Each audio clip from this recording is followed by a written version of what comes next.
നിങ്ങളുടെ ലവ് റിലേഷൻഷിപ്പിന് യാതൊരു മാറ്റവുമില്ല. അത് കണ്ടിന്യൂസ് ആയി പോയിക്കൊണ്ടിരിക്കുകയാണ്. യാതൊരു മാറ്റവുമില്ല. അത് നിങ്ങളെന്നും നിങ്ങൾ സ്നേഹിക്കുന്ന വ്യക്തിയെ കാണുന്നുണ്ട്, അവരുമായിട്ട് ടൈം സ്പെൻഡ് ചെയ്യുന്നുണ്ട്. പക്ഷേ യാതൊരു മാറ്റവും ലവ് റിലേഷൻഷിപ്പിനില്ല. എന്താണ് ഇവിടെ സംഭവിക്കുന്നത്? അതായത് നിങ്ങളുടെ ലവ് റിലേഷൻഷിപ്പിന് വേണ്ടിയിട്ട് കൂടുതൽ ഇഫർട്ട് ഇടുന്നത് നിങ്ങൾ തന്നെയാണ്.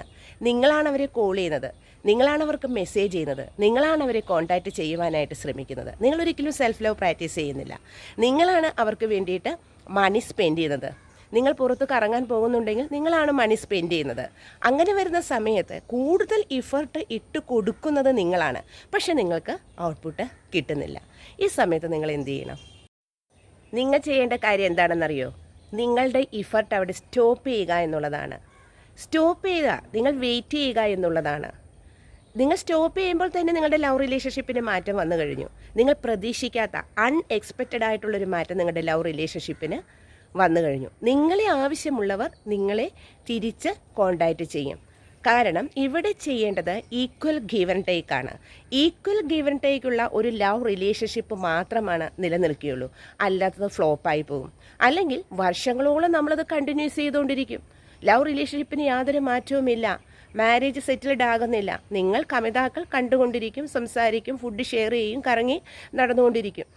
ജീവിതത്തിലെ വിലപ്പെട്ട സമയം അങ്ങനെ പോയിക്കൊണ്ടിരിക്കും. അപ്പോൾ നിങ്ങളെല്ലാം സ്റ്റോപ്പ് ചെയ്യുക. സ്റ്റോപ്പ് ചെയ്തതിന് ശേഷം യാതൊരു മാറ്റവും നിങ്ങളുടെ ലവ് റിലേഷൻഷിപ്പിന് വന്നില്ലെങ്കിൽ ഉടനെ തന്നെ നിങ്ങൾ ചെയ്യേണ്ട കാര്യം നിങ്ങളുടെ മനസ്സിന് ഒരു സ്റ്റെബിലിറ്റി വരുത്തിക്കൊണ്ട് മാരേജിന് വേണ്ടി പ്രിപ്പയർ ചെയ്യുക എന്നുള്ളതാണ്. അതായത് നല്ലൊരു വ്യക്തിയെ കണ്ടുപിടിച്ച് നിങ്ങൾക്ക് മാരീഡ് ആകാവുന്നതാണ്. അടുത്തതായി ഞാൻ പറയുന്നത്, ചില റിലേഷൻഷിപ്പ് കാർമിക് റിലേഷൻഷിപ്പ് ആയിരിക്കും.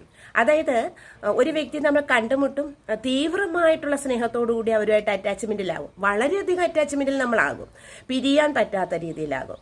അപ്പോൾ ആ റിലേഷൻഷിപ്പ് മുന്നോട്ട് പോകെ പെട്ടെന്ന് തന്നെ അത് പതുക്കെ ഡൗൺ ആകാൻ തുടങ്ങും. അതിൽ നിന്ന് നമുക്ക് പെയിൻ അനുഭവിക്കേണ്ടതായും വരും. അപ്പോൾ നമ്മൾ ഓവർ സ്ട്രഗിൾ ചെയ്യാനായിട്ട് തുടങ്ങും. ആ റിലേഷൻഷിപ്പ് സസ്റ്റെയിൻ ചെയ്യാൻ വേണ്ടി, നിലനിർത്താൻ വേണ്ടിയിട്ട് ഓവർ സ്ട്രഗിൾ ചെയ്യേണ്ടതായിട്ട് വരും. പക്ഷേ ആ റിലേഷൻഷിപ്പ് യാതൊരു വിധത്തിലുള്ള മാറ്റങ്ങളും വരില്ല.